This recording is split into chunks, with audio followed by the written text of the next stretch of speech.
Movie की starting year 1952 में Romania को दिखाते हुए होती है, जहां एक कैबिन में दो नन्स एक रूम की तरफ जा रही होती हैं। उनकी दोनों साइड्स पर बहुत सारे क्रॉस लगे हुए होते हैं, जो इस बात को प्रेजेंट करते हैं कि किसी शैतान को रोकने के लिए वो लगाए गए हैं। और वहाँ डोर पर लैटिन लैंग्वेज में लिखा होता है फिनिटिक ड्यू, जिसका मतलब है कि गॉड का साथ यहीं तक। उनमें से एक नन हाथ में एक चाबी लिए उस दरवाजे के अंदर जाती है और जाते वक्त वो दूसरी नन को कहती है कि गॉड पर भरोसा रखो।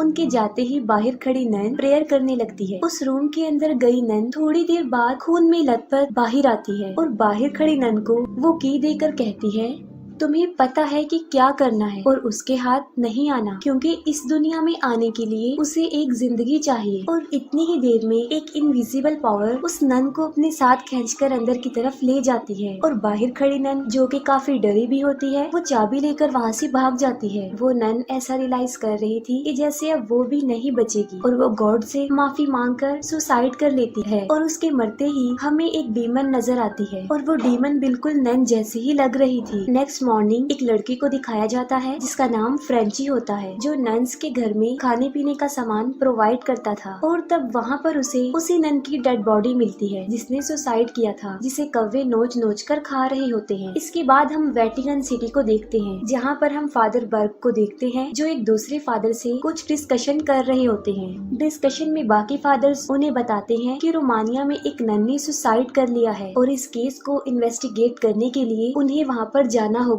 इस इन्वेस्टिगेशन में उनके साथ सिस्टर इरीन को भी सिलेक्ट किया जाता है। सिस्टर इरीन ने अभी तक नन होने की ओथ नहीं ली थी। फादर बर्ग और सिस्टर इरीन रोमानिया के लिए निकल जाते हैं और वहाँ जाकर वो उसी फूड सप्लायर फ्रेंची से मिलते हैं। फ्रेंची उन्हें बताता है कि गाँव के लोग तो नन्स हाउस में जाने से भी डरते हैं, यहाँ तक कि वो खुद भी 3 महीनों में एक मर्तबा जाता है और राशन का सामान वहाँ पर रखकर वापिस आ जाता है। पहले तो फ्रेंची उन लोगों के साथ वहाँ पर जाने के लिए इनकार कर देता है, लेकिन ज्यादा इंसिस्ट करने पर वो जाने के लिए एग्री हो जाता है। फ्रेंची उन लोगों को नन्स के घर में उस आइस रूम में लेकर जाता है जहाँ पर उसने नन की डेड बॉडी को रखा था। फ्रेंची नन की डेड बॉडी को सिटिंग पोजीशन में देखकर काफी घबरा जाता है और वो फादर बर्ग को बताता है कि मैंने इस नन की डेड बॉडी को लिटा कर यहाँ पर रखा था, इस पोजीशन में नहीं रखा था जो हमें नजर आ रही है। फादर को उस डेड बॉडी के हाथ में वो चाबी मिलती है और वो उस चाबी को अपने पास रख लेते हैं। और जैसे ही वो चाबी को अपने पास रखते हैं, उनके पास ही एक दरवाजे पर कोई नॉइस करता है। तब फ्रेंची उन्हें बताता है कि ये वही डोर है जहाँ से नन्स अपनी सप्लाईज लेकर जाती हैं, ताकि उन्हें एक कदम भी अपने घर से बाहर रखना ना पड़े। फादर पूरी तरह रिचुअल करके उस डेड बॉडी को दफना देते हैं। उसी दौरान एक दूसरी कब्र के ऊपर लगी हुई घंटी बजने लगती है। तब फादर बर्ग सिस्टर इरिन को बताते हैं कि इस कब्र में जो दफन है वो किसी बीमारी से मरा था और ये घंटी लगाने का मकसद ये है कि अगर किसी शख्स को मरा हुआ समझकर दफना दिया जाए तो वो ये घंटी बजाकर बता दे कि वो मरा नहीं है। फ्रेंची उन लोगों को नन्स हाउस के मेन गेट पर लेकर जाता है, जहाँ उसे उस नन की डेड बॉडी मिली थी। इसी दौरान फादर को एक विंडो में एक नन नजर आती है और जब फादर आगे बढ़ते हैं तो वो तीनों एक चीज को देखकर काफी हैरान हो जाते हैं कि उस नन का ब्लड जो अभी तक फ्रेश है और उस इंसिडेंट को भी तकरीबन 2 हफ्ते गुजर चुके हैं। इसके बाद वो तीनों एक चर्च में जाते हैं, जहाँ पर उन्हें एक नन मिलती है। उस नन का पूरा फेस कवर था, लेकिन उसकी आवाज काफी भयानक थी। वो नन सिस्टर और फादर दोनों को वहाँ से जाने के लिए कहती है। तब फादर उसे बताते हैं कि अगर वो यहाँ से चले गए तो वेटिकन चर्च के लोग दोबारा किसी न किसी को इन्वेस्टिगेशन के लिए यहाँ पर भेज देंगे। फिर ये नन उन लोगों को नन के घर के पास ही एक जगह है जहाँ पर रुकने के लिए कहती है, क्योंकि अब शाम हो गई थी, जो कि उनके प्रेयर्स का टाइम था और सारे दरवाजे भी बंद हो जाएंगे। और वो साथ में उन्हें कल आने के लिए कहती है। तब फादर फ्रेंची को वहाँ से जाने के लिए कहते हैं और साथ में उसे ये भी कहते हैं कि वो कुछ दिन बाद यहाँ पर जरूर आए और जब तक वो वापस आएगा वो दोनों भी अपनी इन्वेस्टिगेशन पूरी कर लेंगे। फ्रेंची जब वापस जा रहा होता है तो उसे कब्रिस्तान में एक नन का साया नजर आता है और तभी एक ड्राउनी, जो कि एक शैतानी नन होती है, उस पर अटैक कर देती है, लेकिन वो किसी तरह उस नन से अपनी जान बचाकर वहाँ से भाग जाता है। दूसरी तरफ फादर एंड सिस्टर जो रात के डिनर पर किसी बात पर डिस्कशन करते हुए दिखाई देते हैं। सिस्टर इरीन फादर को बताती है कि उन्हें बचपन में बहुत अजीबोगरीब किस्म के विजन्स आया करते थे, लेकिन हर विजन के बाद उनके जहन में एक ही बात आती थी कि मदर मैरी उन्हें रास्ता दिखाएंगी। वो बताती है कि बचपन में उनकी हेल्प वेटिकन ने की और यही वजह है कि अब उन्हें यहाँ पर भेजा गया। इसी बात पर फादर भी सिस्टर इरीन को 20 साल पहले होने वाले एक इंसिडेंट के बारे में बताते हैं और वो इंसिडेंट फ्रांस में हुआ था। वो बताते हैं कि वो एक बच्चे का एक्सोर्सिज्म कर रहे थे और उस एक्सोर्सिज्म के दौरान वो बच्चा काफी इंजर्ड हो गया था, लेकिन अफसोस की बात ये है कि कुछ अरसे बाद उसकी डेथ हो गई और उसकी डेथ से फादर काफी दुखी थे और कहीं न कहीं वो उसकी मौत का रिस्पॉन्सिबल खुद को भी समझने लगे।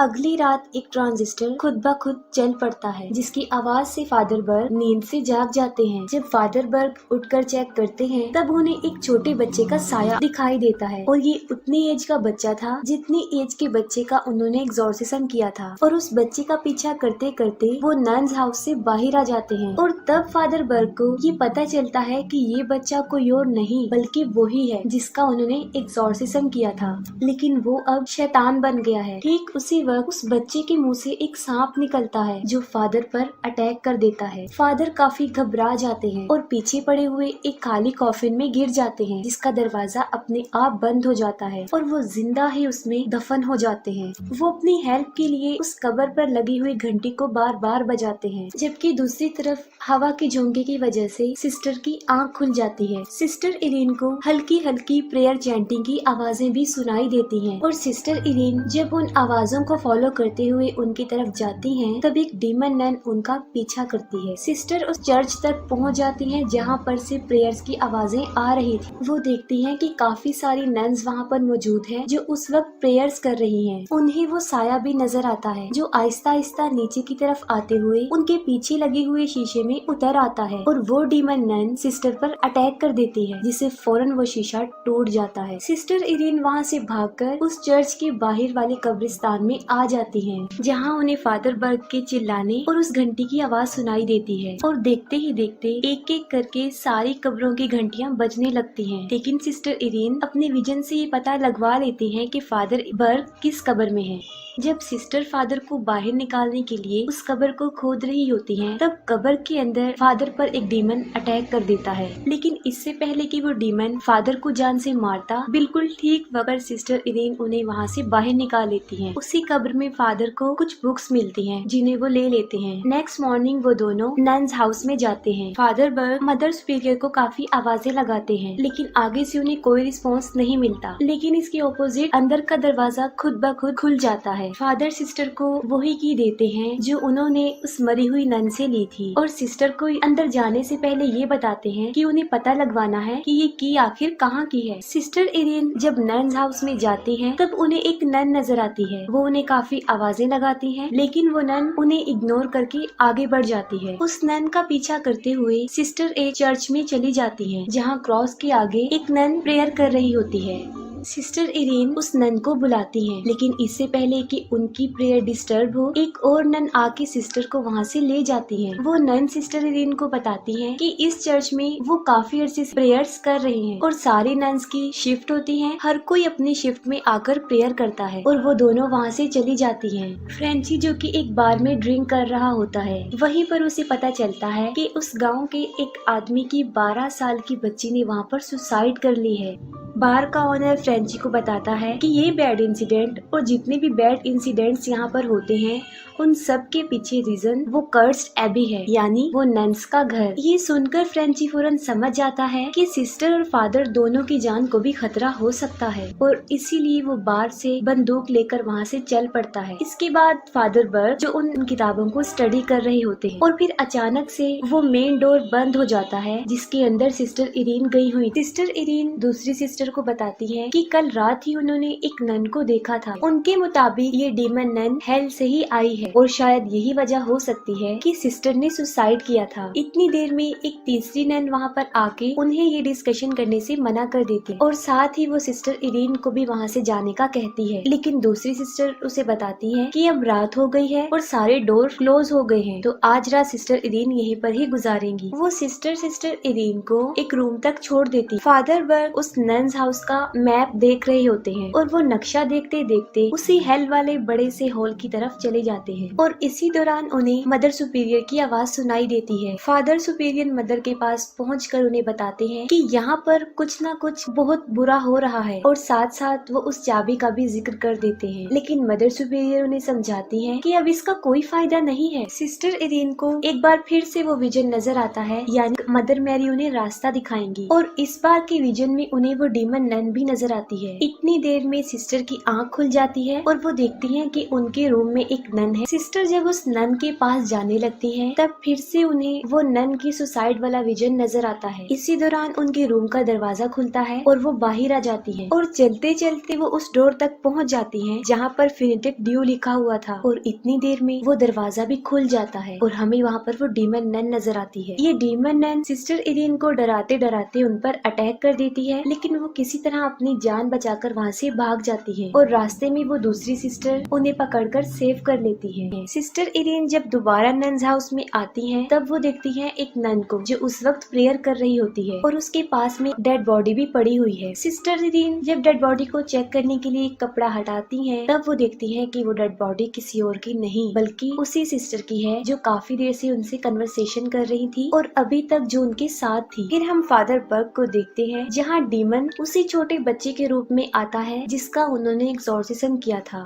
और वो डीमन फादर पर अटैक कर देता है। फादर बर्ग अपनी जान बचाकर वहाँ से भागते हैं और तब हम देखते हैं कि वो डीमन असल में डीमन नन ही है जो उसके रूप में आकर फादर को डरा रही थी। साथ ही चर्च में बहुत सारी नन्स आती हैं और वो काफी घबराई काफी डरी हुई होती हैं। उनमें से एक नन सिस्टर इरीन को कहती है कि वो भी उनके साथ मिलकर प्रेयर करे और अपनी नजर सिर्फ मदर मैरी पर रखे और तभी मदर मैरी की आंखों से खून आने लगता है। शैतान बारी बारी सारी नन्स पर अटैक करके उनकी प्रेयर्स को डिस्टर्ब कर देता है, लेकिन सिस्टर इरीन अपनी प्रेयर को कंटिन्यू करती है। फादर फिर से भागकर उस आइस हाउस में आते हैं। वहाँ फिर से एक डीमन नन उन पर अटैक कर देती है, लेकिन फ्रेंची सडन वहाँ आकर उनकी जान बचा लेता है। प्रेयर के दौरान ही वो शैतान सिस्टर इरीन पर भी अटैक कर देता है और उनकी बॉडी पर ब्लैक मैजिक से एक स्टार बना देता है। तभी वहाँ पर फादर और फ्रेंची भी आ जाते हैं। सिस्टर उन्हें बताती है कि वो बाकी नन्स के साथ मिलकर प्रेयर कर रही थी, लेकिन जब वो दोनों देखते हैं तो वहाँ पर कोई नन भी नहीं होती, सिर्फ एक डेड बॉडी होती है। सिस्टर इरीन जब उस डेड बॉडी के फेस से कपड़ा हटाती है तब वो समझ जाती है कि अब कोई भी नन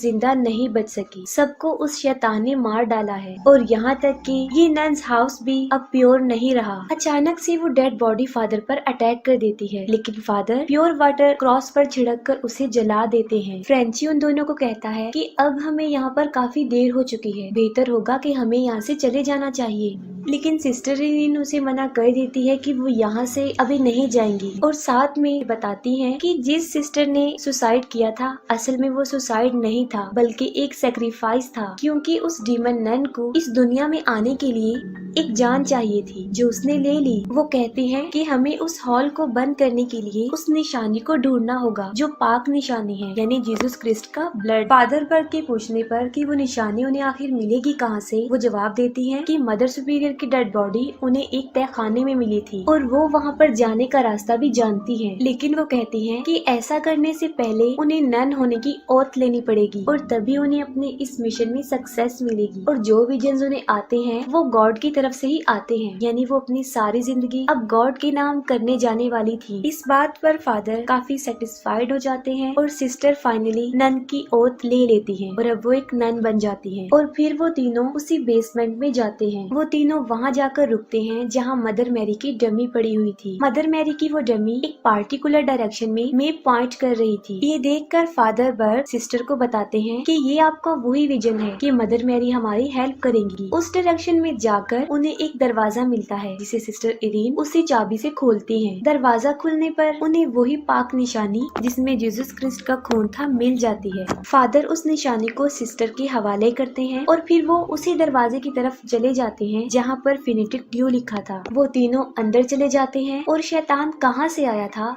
उस जगह को फाइंड करने के लिए तीनों अलग अलग डायरेक्शन में चले जाते हैं। जिस डायरेक्शन में सिस्टर इरीन जाती हैं, वहाँ पर एक डीमन नन उन पर अटैक कर देती है। सिस्टर इरीन जब वहाँ से बचकर भागती हैं, तब उन्हें वहाँ पर एक दरवाजा नजर आता है और वो उसके अंदर चली जाती हैं और वहाँ पर उन्हें वही निशान नजर आता है जो शैतान ने काले जादू से उनकी बॉडी पर बनाया था। लेकिन जब सिस्टर इरीन वहाँ से भागने की कोशिश करती हैं, तब बहुत सारी शैतानी नन उनका रास्ता रोक देती है और सारे दरवाजे बंद हो जाते हैं। सिस्टर की चीखों की आवाज सुनकर फ्रेंची उस डोर की तरफ भागता है, जबकि दूसरी तरफ बहुत सारी शैतानी नन्स फादर का भी रास्ता रोकती हैं। लेकिन फादर बर्ग आग का एक क्रॉस बनाकर वहाँ से भाग जाते हैं। फ्रेंची जब उस डोर के अंदर जाता है, तब उसे वहाँ पर बहुत सारी शैतानी नन्स नजर आती हैं और उस निशान के बीच में उन्हें सिस्टर इरीन अजीब पोजीशन में नजर आती हैं, क्योंकि शैतान ने उन्हें पोजेस कर लिया था। वो डीमन नन सिस्टर इरीन के रूप में फ्रेंची पर अटैक कर देती है और फ्रेंची सिस्टर इरीन के गले में लटकी जीसस क्रिस्ट के खून को निकालकर सिस्टर इरीन के फेस पर लगा देता है और तब वो डीमन नन सिस्टर की बॉडी को छोड़ देती है। लेकिन वो डीमन नन अब खुद से दोबारा फ्रेंची पर अटैक कर देती है। सिस्टर इरीन जब फ्रेंची को बचाने के लिए आगे बढ़ती है, तब वो डीमन नन अपनी शैतानी ताकत से उन्हें उठाकर एक दूसरे कमरे में फेंक देती है, जहाँ पर बहुत ज्यादा पानी था। फादर बर्ग पर भी वो शैतान उस बच्चे के रूप में एक बार फिर से अटैक कर देता है। उस शैतान के मुंह से एक स्नेक फिर से निकलता है जो फादर की आइज को जख्मी कर देता है। सिस्टर जब पानी से बाहर आने लगती है, तब उन्हें रियलाइज होता है कि वो पाक निशानी उनकी गले से निकल के पानी में ही गिर गई है। वो डीमन नन पानी से बाहर निकलकर सिस्टर इरीन को पानी में डुबो कर मारने की कोशिश करती है। फादर बर्ग सिस्टर को बचाने की काफी कोशिश करते हैं, लेकिन वो डीमन नन शैतानी ताकत से उन्हें दूर फेंक देती है। सिस्टर उस पाक निशानी को पानी में से अपनी तरफ खींचकर अपने मुंह के पास ले आती है और तभी डीमन नन की नजर उस होली निशानी पर जाती है, लेकिन वो खाली थी क्योंकि सिस्टर ने जीसस क्रिस्ट का खून अपने मुंह में भर लिया था। जब वो डीमन नन सिस्टर को मारने लगती है, तब सिस्टर अपने मुंह में भरा हुआ जीसस क्रिस्ट का खून उसके मुंह पर थूक देती है, जिससे डीमन नन का वजूद खत्म होने लगता है। उस खून के कुछ कतरे उस पानी में भी गिर जाते हैं, जिससे वो डीमन नन और वो पानी दोनों हेल के उस रास्ते से वापस जाकर बंद हो जाते हैं और हेल का वो बड़ा सा होल फिर से बंद हो जाता है। नेक्स्ट मॉर्निंग जब वो तीनों नन्स हाउस को छोड़कर जाने लगते हैं, तब सिस्टर इरीन वहाँ पर लास्ट प्रे करती हैं और वो फ्रेंची को भी बताती हैं कि ये जगह अब बिल्कुल प्योर हो गई है। तब फ्रेंची की गर्दन के पीछे उल्टे क्रॉस का निशान बना होता है, जिससे हमें पता चलता है कि डीमन नन ने अपना कुछ कंटेंट फ्रेंची के अंदर डाल दिया है और ये मूवी यहीं पर एंड हो जाती है।